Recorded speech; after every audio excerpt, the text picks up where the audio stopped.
Tell me, have you ever pictured how you'd fall in love?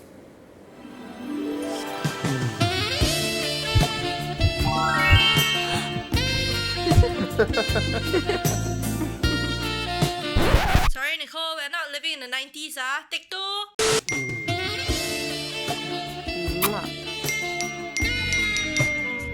Wait! This isn't how it's supposed to go!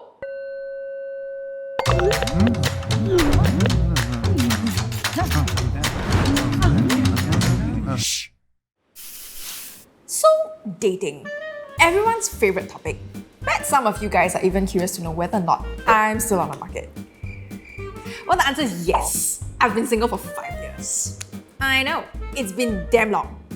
Studies in Singapore and around the world have shown that dating apps are increasingly popular and more people are meeting their partners through online channels. Everyone around me is getting married, and yet, here I am. Tired, jaded, frustrated with my online dating experiences that have yielded a resounding 0% success rate. I mean, theoretically, it just has to work once, right? But in reality, I've been ghosted, breadcrumbed, gaslit multiple times.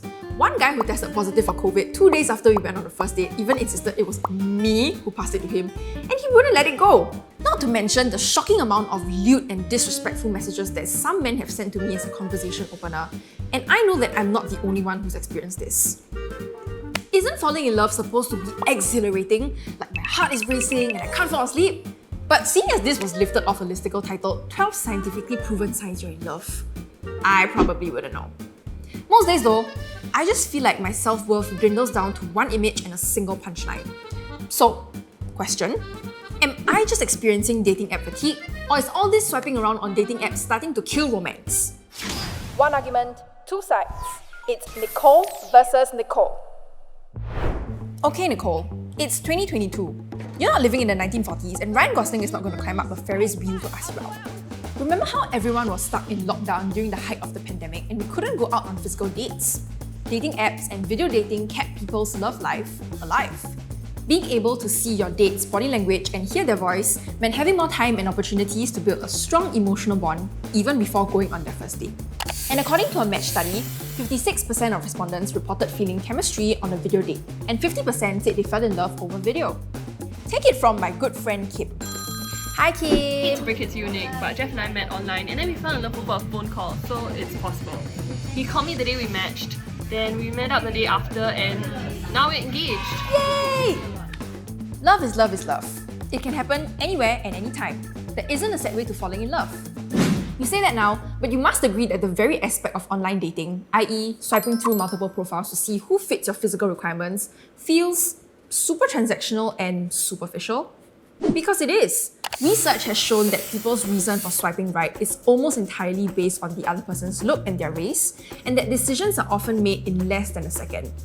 Not your personality, not how open you were to hookups, not even whether you were looking for something short-term or long-term.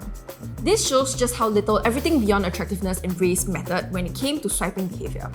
The worst thing, I too felt like I was swiping purely based on looks after a while. In reality, people come in all shapes and sizes. Yet, on dating apps, those who don't conform to conventional beauty standards are disproportionately disadvantaged. And to me, that's not just incredibly unromantic, but a sign of bigger troubles ahead. Based on a Harvard research, those who use dating apps are more likely to have eating disorders.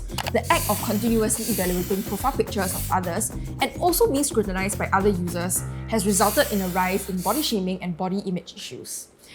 I'm not saying that dating apps are all rainbows and butterflies, but dating apps like Bumble and Tinder have launched new features to detect certain buzzwords in order to report and ban users who misbehave. While it's early days, dating apps are taking steps to address these issues. Besides, you can't discount the fact that dating apps have given so many couples a chance to find real love just because of a few black sheeps who misbehave. According to multiple studies, marriage for couples who met online are stronger and can be more fulfilling compared to relationships formed offline. Just look around. I've lost count of the number of personal friends who met their life partners online and are now happily married. It's like this article said, when you're clear about your expectations and intentions, you're more likely to find success in dating because there's no guessing involved. And online dating encourages people to have honest conversations sooner, setting up a relationship for long-term success. Many dating apps ultimately encourage intentional dating, where people on the app know what they're looking for and therefore have a higher chance of finding love. Fine, I can't argue with that. But what about my own experience of getting ghosted and breadcrumbed multiple times? Thanks to the abundance of possible partners on dating apps, people are engaging in a pick and choose window shopping behavior that makes others feel so disposable. For those uninformed, breadcrumbing is when a person leads you on with small crumbs of interest, an occasional message, phone call, or social media interaction without any real follow-through. Breadcrumbing happens so often with online dating because people are spoiled for choice dating multiple people at once. A potential partner might like you, but not want to commit to you, or maybe they just see you as a backup plan. It's so annoying, and it makes me think, were they just playing with my feelings? That's not all. A 2019 study found that more than 20% of respondents had ghosted people and been ghosted by people they had dated. In addition, 74% of respondents said that they believed that ghosting was an appropriate way to end a relationship. Nope, you didn't hear me wrong. Ghosting is an appropriate way to end a relationship. How can? As this digital wellness researcher suggests, we get used to communication like that and it becomes part of a relationship, and probably the next one and the one after that. These apps have normalized shitty dating behavior, and no one knows how to commit to relationships anymore. Okay, case closed. I'm now convinced this is the end of romance. Objection! Hearsay. Look, maybe it's not that dating apps killed romance. Perhaps you're just not using these dating apps, right? People often say that dating is a numbers game.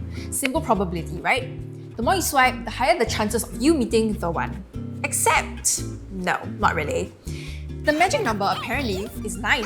9 matches and you should stop swiping, have proper conversations with these people, and then decide again if you want to go back to the drawing board. According to Helen Fisher, the brain is not built to choose between hundreds or thousands of alternatives. 9 matches is the highest number of choices our brain can deal with at one time. At the end of the day, dating apps are here to stay whether you like it or not. And besides, I find that most people on these apps do take dating seriously, but it's easy to feel jaded and frustrated from online dating encounters. Perhaps all I need is a change in perspective, to embrace the convenience of using dating apps to meet new people while continuing to invest in developing meaningful relationships offline. Who knows? My OTP might be waiting for me behind that next swipe. Now that I've poured my heart out about my dating life, tell me, do you think romance is dead? Did dating apps ruin it? And most importantly, will you swipe right on my profile? Correct answers in the comment section only.